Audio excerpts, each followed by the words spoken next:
महाराज युधिष्ठिर ने कहा कि हे भगवान, आप तीनों लोकों के स्वामी हैं, सबको सुख देने वाले और जगत के पति हैं। मैं आपको नमस्कार करता हूँ। हे देव, आप सबके हितैषी हैं, अतः मेरे संशय को दूर करने के बारे में मुझे बताएं कि मार्गशीर्ष एकादशी का नाम क्या है। उस दिन कौन से देव का पूजन किया जाता है और उसकी क्या विधि है, कृपया मुझे बताएं। भक्त वात्सल्य भगवान श्री कृष्ण से कहने लगे कि धर्मराज, तुमने बड़े ही उत्तम प्रश्न किया है। इसके सुनने से तुम्हारे यश संसार में फैलेगा।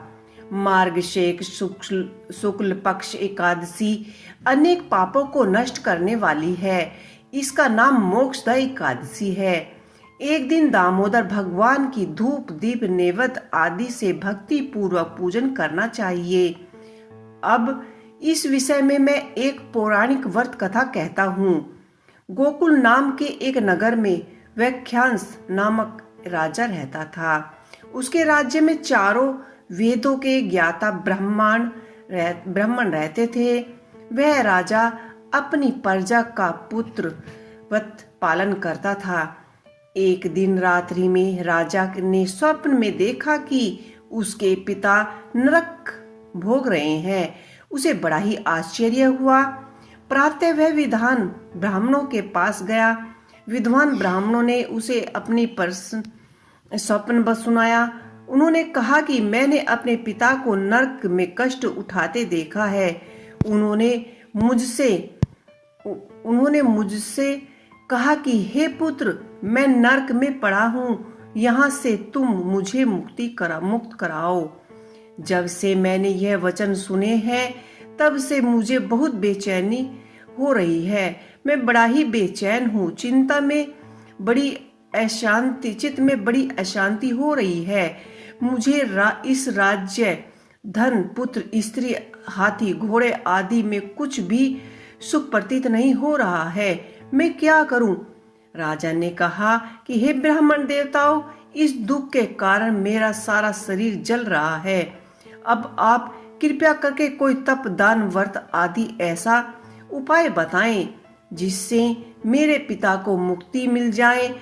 उस पुत्र का जीवन व्यर्थ है जो अपने माता पिता का उद्धार न कर सके। एक उत्तम पुत्र जो अपने माता पिता तथा पूर्वजों का उद्धार करता है वह हजारों मूर्ख पुत्रों से अच्छा है।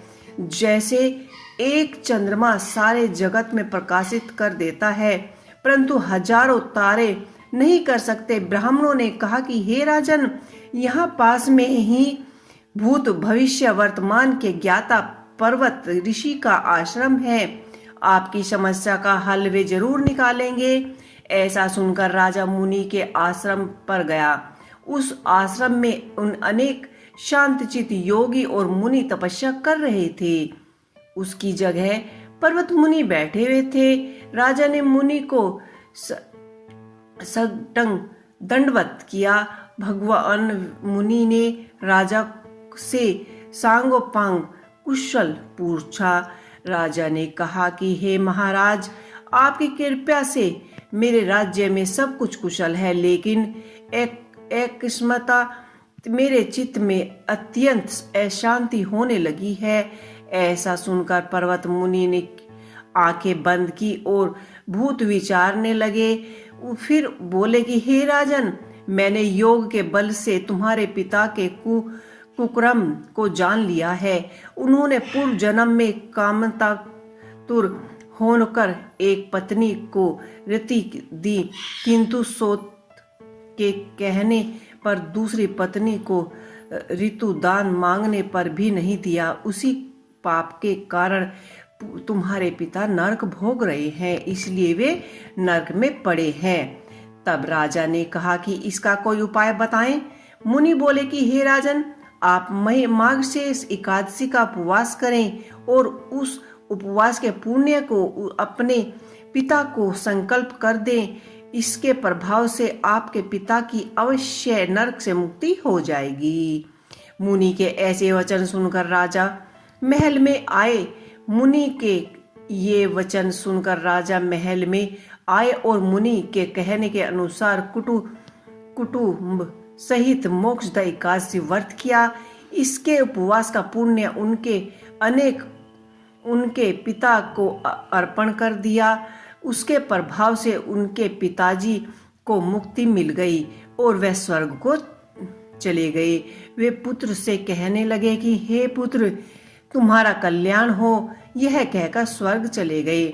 माघ शेष माह की शुक्ल पक्ष की मोक्षदा एकादशी का जो व्रत करता है उसके समस्त पाप नष्ट हो जाते हैं। इस व्रत से बढ़कर मोक्ष देने वाली और कोई व्रत नहीं है। इस व्रत को पढ़ना या सुनने से वायुपेय यज्ञ का फल भी मिलता है। यह व्रत मोक्ष देने वाला तथा चिंतामणि के समान सब कामनाओं को पूर्ण करने वाला है। तो दोस्तों, आपको मेरी मोक्षदा एकादशी की व्रत कथा कैसी लगी मुझे कमेंट बॉक्स में लिख के अवश्य ही बताइएगा।